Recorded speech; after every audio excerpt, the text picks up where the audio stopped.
সিউড়ি আদালত থেকে বের করা হচ্ছিল তৃণমূল নেতাকে। ধৃত পবিত্র দাস, তাকে লক্ষ্য করে পরপর ডিম চোরা হলো, আর সঙ্গে জুটলো কিল।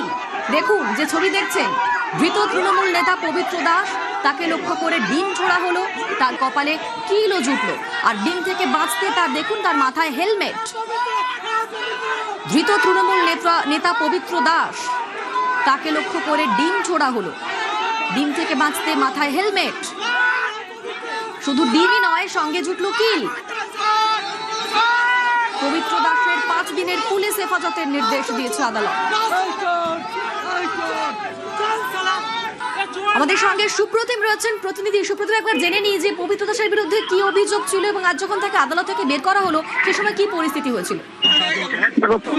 পবিত্র দাসের বিরুদ্ধে যে অভিযোগ ছিল সে হচ্ছে যে 2022 সালে যখন পুরসভা ভোট হয়েছিল সেই সময় ভয় দেখিয়ে বিরোধী দলের প্রার্থীপদ তুলে নেওয়ার যে একটা অভিযোগ তার বিরুদ্ধে ছিল, তো ভয় দেখানো হয়েছিল এবং তার ভয়ের বিরুদ্ধে প্রার্থীপদ তুলে নিয়েছিল বিরোধী দল, এবং সেই অভিযোগ কিন্তু আগে থেকেই ছিল এবং সেই ঘটনায় কিন্তু সিউড়ি থানার পুলিশ আজকে তাকে গ্রেফতার করে গতকাল রাত্রে, এবং আজকে যখন তাকে সিউড়ি আদালতে তোলায় তখন কিন্তু ব্যাপক উত্তেজনা ছড়ায় এবং আদালতে যখন তাকে মানুষের থেকে বাঁচানোর জন্য তাকে উল্টো পথে পুলিশ কোনো রকমে ঢুকিয়ে দেয়, কিন্তু যখন আদালত থেকে সিউড়ি আদালত থেকে যখন তাকে বার করা হয় সেই সময় কিন্তু তাকে লক্ষ্য করে ডিম চোরা হয় প্রচুর পরিমাণে, এবং প্রচুর ডিম চোরা হয় এবং তার সঙ্গে কিন্তু জোটে কিলো, এবং সমস্ত থেকে বাঁচানোর জন্য তাকে সিউড়ি থানার পুলিশের পক্ষ থেকে হেলমেট পরিয়ে দেওয়া হয়েছিল।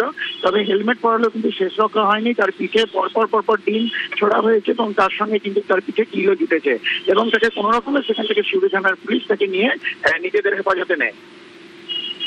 বেশ, ধন্যবাদ সুপ্রতিম।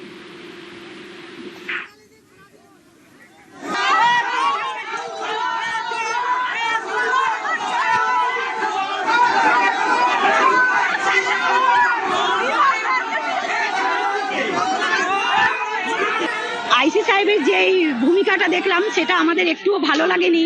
একটা চোরকে ওইভাবে হেলমেট পরিয়ে নিয়ে আসছে কোর্টে, আবার কোর্ট চত্বর থেকে হেলমেট পরিয়ে নিয়ে যাচ্ছে। লেডিস পুলিশ আমাদেরকে ধাক্কা মেরে ফেলে দিয়েছে। ডিম এনেছিলাম কিন্তু আমি মারিনি। ডিম তো আইসি সাহেব প্রথমেই নিয়ে নিয়েছে আমাদের কাছ থেকে, যে ডিম মারা যাবে না। 2021-এ ভোটের পরে আমাদের পার্টি অফিস ভাঙা, পার্টি অফিসের ফ্যান চুরি করা, শক্তি প্রমুখে অ্যাটেম্প টু মার্ডার, আমাদেরকে ভয় দেখানো। 2024-এও বুথ ভেঙেছে, 2026-এ 188-তেও ঝামেলা করেছে। ভোটের আগের দিনই পবিত্র দাস আমাকে মারার হুমকি দিয়েছে।